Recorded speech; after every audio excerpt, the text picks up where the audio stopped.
Hello everyone. आज की कहानी है सास का फर्राटेदार जवाब। माँ जी, आटा गूंद देना और सब्जियां भी काट देना, और जो दोपहर के बर्तन सिंक में पड़े हैं उनको भी धो देना। मैं थोड़ी देर में आती हूँ तो खाना बना देती हूँ। अपने कमरे में बैठे अपनी सहेली से फोन पर बात करती हुई सालू अपनी सास वंदना जी को फरमान सुनाते हुए कहती है, ठीक ही कहा रीमा तुमने। अगर इन बूढ़े बूढ़ियों से काम ना करवाया तो इन्हें बैठकर खाने की आदत पड़ जाएगी और मैं खटती खटती आधी हो जाऊंगी। तुमने बिल्कुल सही उपाय बताया है, जितना खिलाओ उतना निकाल लो। सही है तेरा ये आइडिया। दरअसल बात ऐसी है कि अभी कुछ दिन पहले ही सालू और दीपक हॉल में चुपचाप बैठे थे। कोई किसी से बात नहीं कर रहा था। घर में एक सन्नाटा सा छाया था, क्योंकि अभी कुछ देर पहले ही दीपक की अपने घर पर अपने माता पिता से बात हुई थी। उसके पिताजी की तबीयत बहुत दिनों से खराब थी। माँ का फोन आया था कि बेटा, डॉक्टर ने किसी बड़े शहर में अच्छे से डॉक्टर को दिखाने के लिए कहा है, इसलिए हम दोनों तुम्हारे पास आ रहे हैं। अपने पिता के आने की खबर सुनकर सालू और दीपक दोनों ऐसे शांत हो गए जैसे उनके ऊपर बिजली ही गिर पड़ी हो। वैसे दीपक को अपने माता पिता को अपने पास आने से मना करना कोई मुश्किल काम नहीं था, लेकिन क्या करे, अभी 2 महीने पहले ही दोनों ने अपना घर खरीदा है। घर को बनवाने में बहुत सारे पैसे खर्च हो गए थे। बाद में उसे अपने पिताजी से 5 लाख की जरूरत पड़ी थी। पिताजी ने 2 महीने पहले ही उसे 5 लाख दिए थे। अब इतने सारे पैसे लिए हैं तो वो अपने माता पिता को आने से मना भी नहीं कर पा रहा था। लेकिन उन्हें अच्छा बिल्कुल नहीं लग रहा था, क्योंकि वह दोनों अपने बूढ़े माता पिता को बुलाना नहीं चाहते थे। सालू तो साफ साफ कह देती है कि तुम्हारे माता पिता हमारे स्टेटस के नहीं हैं, पूरी गांव के गवार लगते हैं, मैं उनको अपने साथ नहीं रखूंगी। 4 लोगों को बताने में भी शर्म आती है कि ये मेरे सास ससुर है। दीपक कहता है, सालू बुलाना तो मैं भी नहीं चाहता, लेकिन अभी मना करूँ तो माँ को लगेगा कि कुछ दिन पहले हमने इतने सारे पैसे दिए हैं और बेटा हमें कुछ दिनों के लिए इलाज के लिए भी नहीं बुला सकता। दूसरे दिन सुबह सुबह ही वंदना जी और उनके पति शिव शंकर जी अपने बेटे बहू के पास पटना आ गए। दादा दादी को देखकर 6 साल का पोता भाग कर आया और अपनी दादी के गोदी चढ़ गया। कभी दादा और कभी दादी के गोदी में चढ़ता तो उसे बहुत अच्छा लग रहा था। तभी रसोई से निकलकर सालू भी आई और फॉर्मेलिटी के लिए सास ससुर के पैर छूकर रसोई में वापस चली गई। बेटा भी ऑफिस जाने के लिए तैयार था। उसने भी पैर छुए और कहा, पिताजी अब आप आ गए हैं, चाय नाश्ता करिए, मेरे ऑफिस जाने का समय हो रहा है, मैं जाता हूँ। इतना कहकर वो निकल गया। रसोई में खड़ी हुई सालू सास ससुर को चाय देकर कमरे में जाकर बैठ गई। किसी से कोई बात नहीं की। वंदना जी बेटे बहू के घर पर पहली बार आई थी, इसीलिए उन्हें यह भी नहीं पता था कि उन्हें किस कमरे में ठहरना है और कहाँ पर वॉशरूम वगैरह है। पोते से कहती है, बेटा वॉशरूम कहाँ है, मुझे नहाना है। 6 साल का पोता ओम दादी को वॉशरूम बता देता है। नहाकर दोनों पति पत्नी सोफे पर आकर बैठ गए। उनका सामान भी हॉल में ही रखा हुआ है। अभी तक उन्हें पता ही नहीं कि सामान कहाँ रखना है। सुबह सुबह ही बेटे बहू के घर आ गए थे। बहू ने चाय के साथ 2 बिस्किट दिए थे।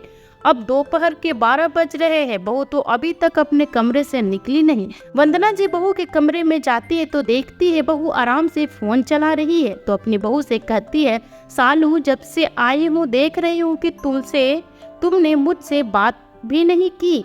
मैं अकेले हॉल में बैठी हूँ, आकर मुझसे बात तो कर लो। इतने दिनों बाद आई हूँ और तुम्हारे पिताजी के खाने का समय हो गया है, उन्हें दवाइयाँ भी देनी है, खाना जल्दी से बना लो।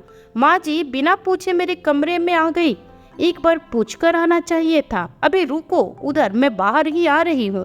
और हमारे इधर इतनी जल्दी कोई भी खाना नहीं खाता है, हम लोग 2 बजे खाना खाते हैं, अभी 12 ही बजे हैं। और वैसे भी हम दोनों अभी डाइटिंग पर है तो चावल रोटी नहीं खाते हैं, कुछ हल्का फुल्का खाते हैं, फिर धीरे से बड़बड़ाते आती है। अब इन दोनों के लिए मुझे रसोई की ऐसी गर्मी में रोटी सेकनी पड़ेगी। बहू तुम कुछ कह रही हो, मुझे सुनाई नहीं दिया, जरा तेज कहो। कुछ नहीं माँ जी, तुम बाहर जाओ, मैं आती हूँ। बहू की बात सुनकर वंदना जी को बड़ा बुरा लगा कि बहू के कमरे में आने के लिए मुझे पूछना पड़ेगा। बहू से कुछ नहीं कहती और चुपचाप वापस सोफे पर आकर बैठ जाती है। रास्ते में खाने के लिए नमकीन और खास्ता बनाकर लाई थी। वो अपने पति को खाने के लिए देती है और उसके बाद दवाइयाँ खिला देती है। घंटे भर बाद बहू कमरे से बाहर आई, रसोई में जाकर मूंग की दाल चढ़ा दी, साथ में आटा लगाकर रोटियां सेकने लगी। थाली में मूंग की दाल और एक रोटी रखकर ससुर जी को दे आई। रोटियां बहुत छोटी छोटी थी और बहू एक एक करके रोटियां दे रही थी। अब शिव शंकर जी और वंदना जी ठहरी गांव के आदमी, वहां पर उनकी मेहनत भी ज्यादा होती है और काम भी ज्यादा होते हैं, तो वह रोटियां भी 4 या 6 खाते हैं। फिर रोटियां छोटी छोटी थी। शिवशंकर जी बहू के हाथ के 6 रोटियां खा गए और जब वंदना जी की खाने की बारी आई तो वह भी 4 रोटियां खा गई। बहू को जब रसोई में 10 रोटियां बनानी पड़ी तो वह चिड़चिड़ा गई, क्योंकि उसे रोटियां बनाने में बहुत आलस आता है और उसके सास ससुर तो चावल भी नहीं खाते। इसके लिए अपने लिए तो उसे खाना बनाना ही नहीं था।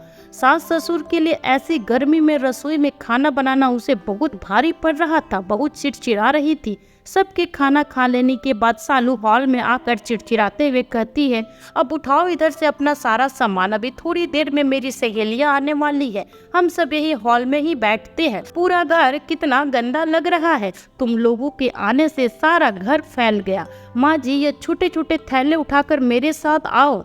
सालू अपनी सास को एक ऐसे कमरे में ले गई जहाँ पहले से ही बहुत सारा सामान भरा हुआ था। जमीन पर एक गद्दा पड़ा हुआ है। माँ जी, इस कमरे में अपना सामान रख लीजिए, इसी में आपको रहना है। वंदना जी चारों तरफ नजरें फैलाती है और पूरे कमरे में घर की बची हुई चीजें रखी हैं। अभी नया घर बना है तो कुछ लकड़ी के टुकड़े, बड़े बड़े कांच, पेंट के डब्बे सभी इस कमरे में रखे हैं। नीचे गद्दा पड़ा है। बहू, कोई और कमरा नहीं है? इस कमरे में तो हम ठीक से लेट भी नहीं पाएंगे। चारों तरफ सामान भरा हुआ है और कितनी ज्यादा पेंट की बदबू आ रही है। माँ जी, घर में 3 कमरे हैं, एक मेरा है, एक मेरे बच्चे का और यह एक कमरा है जो मैंने आप लोगों को दिया है। इसके अलावा घर में कोई भी कमरा खाली नहीं है। इतना कहकर कमरे से चली गई। वंदना जी कमरे में अपना सामान रख लेती है, पति का हाथ पकड़ कर ले जाती है। दवाई खाने की वजह से शिवशंकर जी को नींद आ गई और वह सो गए। वंदना जी उसी कमरे में बैठ गए। उन्हें ऐसा लग रहा था कि वो अपने बेटी बहू के घर नहीं, किसी अनजान लोगों के घर आई है, जहाँ न तो कोई उससे ठीक से बर्ताव कर रहा है और न बात। बेटा तो पहले ही ऑफिस चला गया। बहू का व्यवहार तो उन्हें वैसे ही पसंद नहीं आ रहा था। एक पोता था जिसकी वजह से थोड़ा मन लग रहा था, लेकिन बहू ने उसको भी खींचकर जबरदस्ती कमरे में सुला दिया। घर का सूनापन उन्हें काट रहा था। थोड़ी देर में वंदना जी रसोई में पानी लेने के लिए गई तो देखा कमरे में बहू किसी से बात कर रही थी और कह रही थी, ये बूढ़े बुढ़िया मेरी छाती पर मुंह तलने के लिए आ गए हैं। मुझे तो बिल्कुल भी पसंद नहीं आ रहा है इन दोनों को अपने पास बुलाना। और पता है, ये बूढ़े बुढ़िया 4-4 रोटी खाते हैं। मैं तो इतनी गर्मी में उन्हें 4-4 रोटियां बनाकर खिलाते खिलाते पसीना पसीना हो गई। पता नहीं इतने बुढ़ापे में 4 रोटी कैसे खा जाते हैं। फोन पर उसकी सहेली रीमा होती है जो कहती है, अरे तू चिंता ना कर, अगर तेरी सास 4 रोटी खाती है तो तू 4 रोटी के बराबर उनसे काम भी ले लिया कर। फोकट की 4 रोटियां मत खिला। अगर तू उन दोनों को बैठा कर खिलाएगी तो उन्हें तो तेरे पास बैठकर खाने की आदत बन जाएगी। मैं कहती हूँ तू आज शाम से ही अपनी 4 रोटियां वसूलना शुरू कर दे। अपनी सहेली की बात सुनकर सालू खुश हो जाती है। तभी उसकी सहेली कहती है, अरे मैं भी अपनी सास से दोनों टाइम का खाना वसूल लेती हूँ। जितना खाना देती हूँ उतना काम भी लेती हूँ, जैसे झाड़ू पोछा, बर्तन, सब्जी काटना, आटा गूंथना, सारे काम करवा लेती हूँ।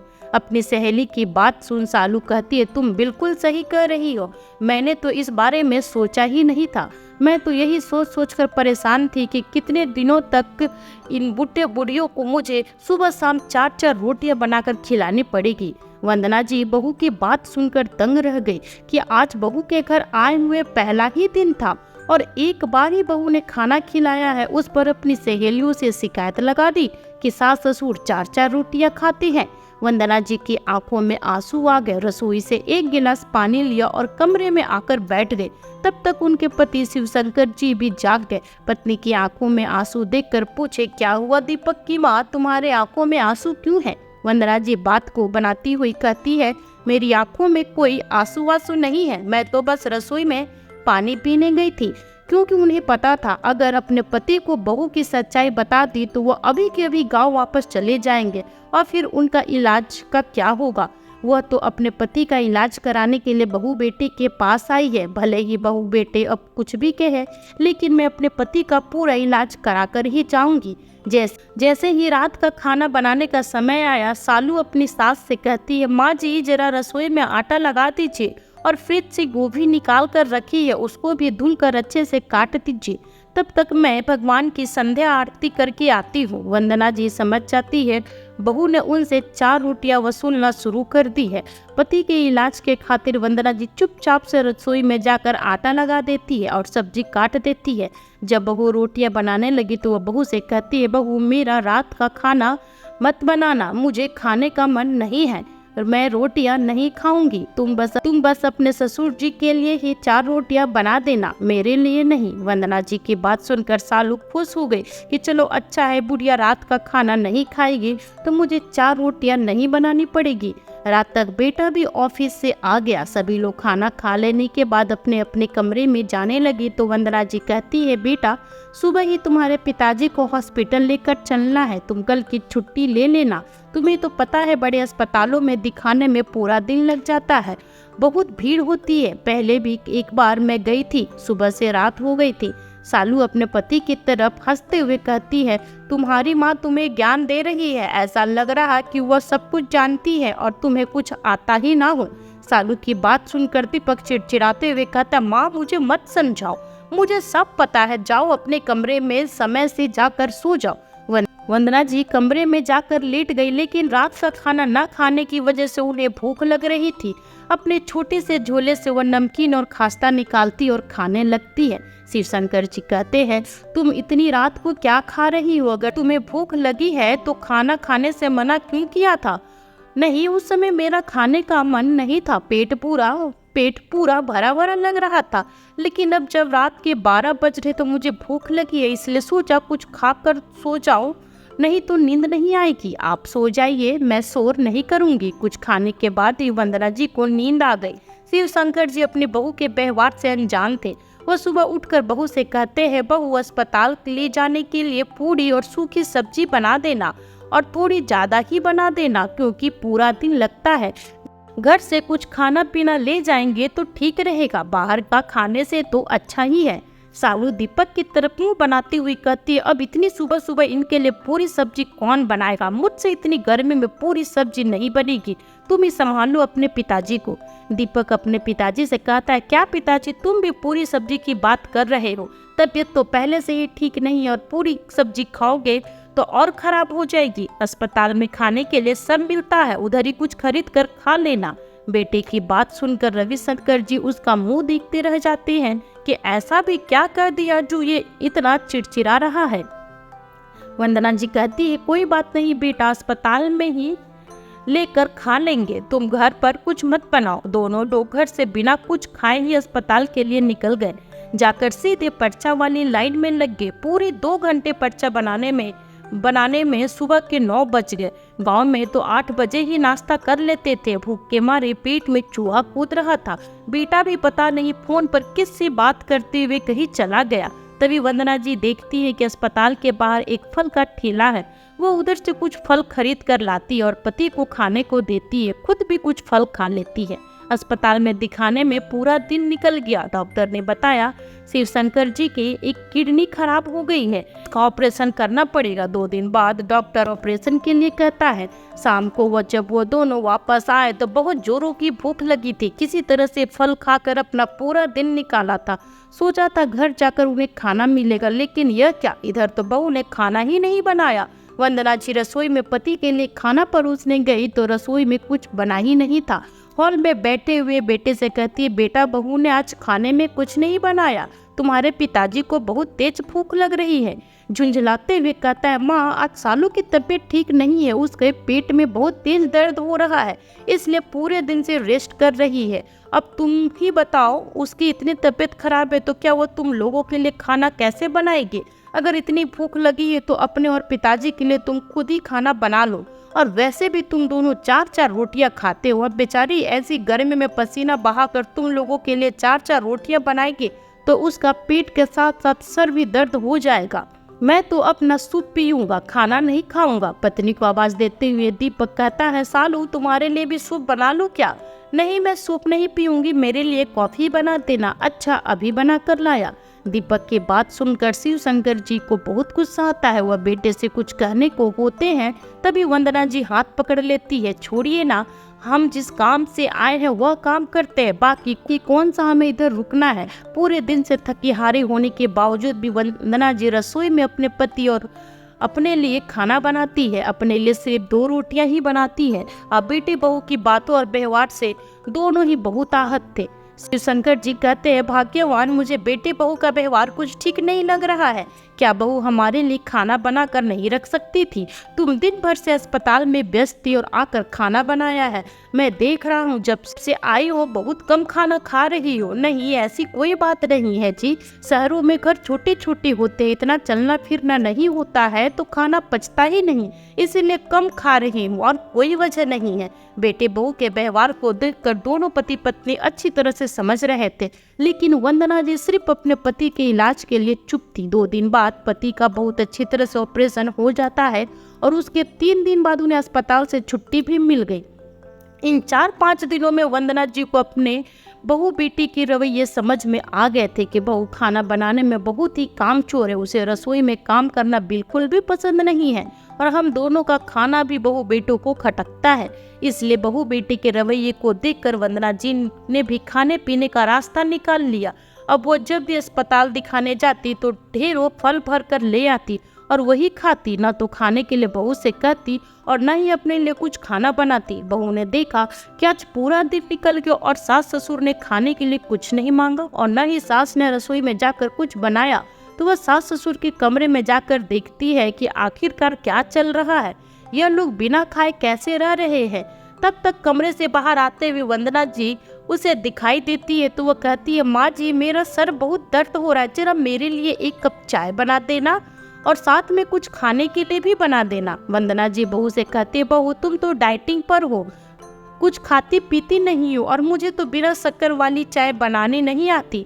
मुझे शक्कर और दूध वाली चाय ही बनानी आती है, यह काली चाय मुझसे नहीं बनेगी, तुम अपनी चाय खुद ही बना लो। सास का फर्राटेदार जवाब सुनकर सालू तिलमिला गई और सीधा सास के कमरे में आ धमकी। बहू ने सास ससुर के कमरे में सेब, अनार, अनानास जैसे फल रखे हुए देख लिए तो हंगामा कर दिया कि तुम्हारे माँ बाप तो फलों पर जिंदा है, कितना खर्च करते हैं, फल ही फल खाते हैं। और उन्होंने अपने कमरे में जूस के डब्बे भी रखे हैं, तरह तरह के खाने के बिस्किट भी रखे हैं। कितना पैसा बर्बाद करते हैं तुम्हारे माता पिता, तो तुम्हें उनकी खबर लेनी ही पड़ेगी। हम तो शहर में किस तरह से पैसे बचा बचा कर चल रहे हैं और यह लोग फल में और फालतू चीजों में पैसा बर्बाद कर रहे हैं।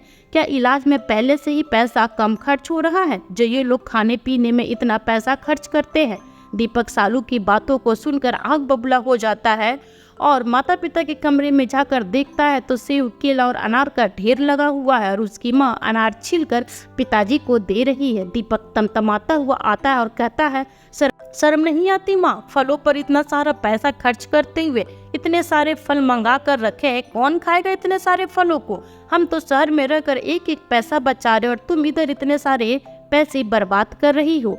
बेटा तुम्हारे पिताजी बीमार है इसलिए उनके लिए फल मंगाए हैं, अभी अभी उनका ऑपरेशन हुआ है, अगर अच्छे से खिलाएंगे पिलाएंगे नहीं तो उनको कमजोरी आ जाएगी।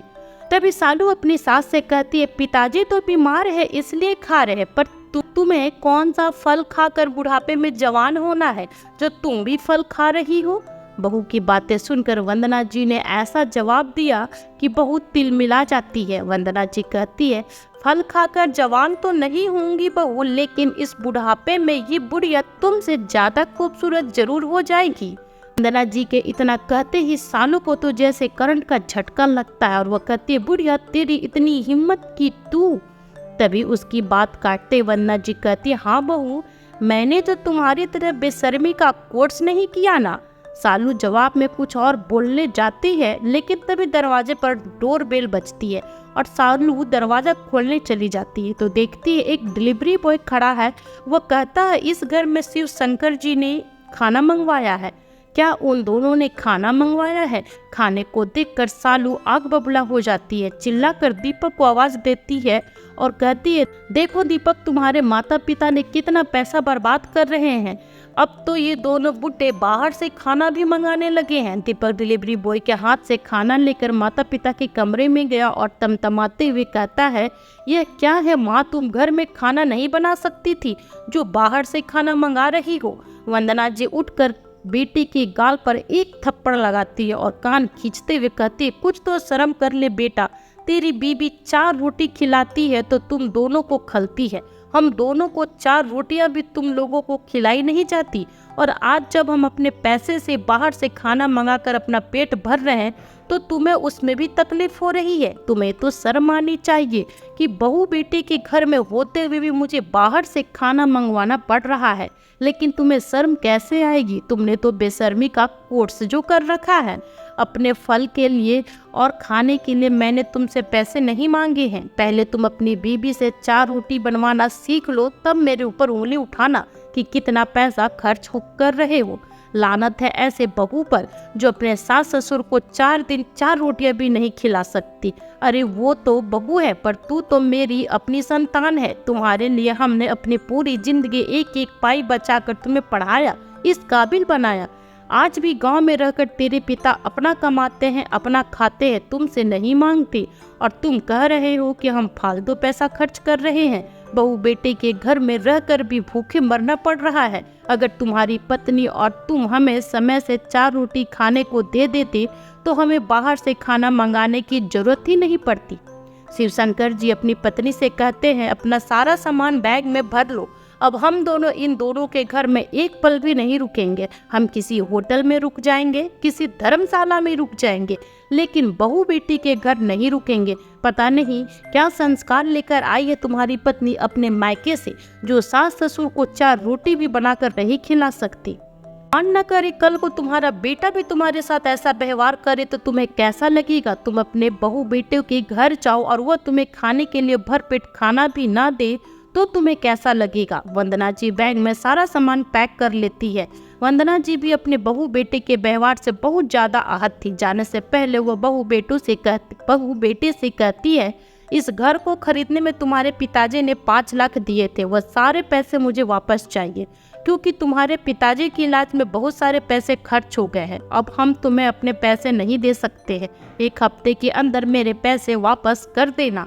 अगर मेरे पैसे वापस नहीं किए तो हमारे पास और भी तरीके हैं अपने पैसे निकलवाने के। अब हम तुम्हारे पास अपना 1 पैसा भी नहीं छोड़ सकते हैं। तुम्हारे जैसे कंजूस और कामचोर बेटे बहू भगवान किसी को ना दे। हम अपने गांव में ही अच्छे हैं। इतना कहकर सामान उठाकर बहू बेटों के मुंह पर दरवाजा पटाख से बंद कर घर से निकल जाते हैं। और इधर अपने माँ के मुंह से पैसों की बात सुनकर दीपक परेशान हो जाता है और इन सब का जिम्मेदार अपनी पत्नी सालू को ठहराता है। कहता है, तुम 4 रोटियां उनको बनाकर खिला न सकी, जिसके कारण उन्होंने मुझसे अपने 5 लाख की मांग कर दी। अब मैं कहाँ से दूंगा इतने सारे पैसे? दीपक की बात सुनकर सालू उस पर भड़क जाती है और दोनों में झगड़ा होने लगता है। जो इंसान अपने माता पिता का सम्मान नहीं कर पाता उसे सम्मान मिल भी नहीं पाता है और ना ही वो खुश रह पाता है। ये बात दीपक को समय बीतने पर समझ आती है, जब उसकी पत्नी ही उसका सम्मान नहीं करती है और उसके छोटे से बच्चे के सामने ही उससे लड़ पड़ती है। अपनी गलती का एहसास होते ही दीपक स्टेशन की ओर भागता है, लेकिन तब तक बहुत देर हो जाती है। शिवशंकर जी और वंदना जी की ट्रेन स्टेशन से निकल चुकी होती है। अब पछताए होत क्या जब चिड़िया चुग गए खेत। तो दोस्तों, कैसी लगी आपको आज की ये कहानी? कमेंट करके जरूर बताइए। साथ ही लाइक एंड शेयर करना बिल्कुल ना भूलें। फिर मिलती हूँ आपसे न्यू वीडियो में एक नई कहानी के साथ। तब तक अपना ख्याल रखें और स्वस्थ रहें। Bye bye.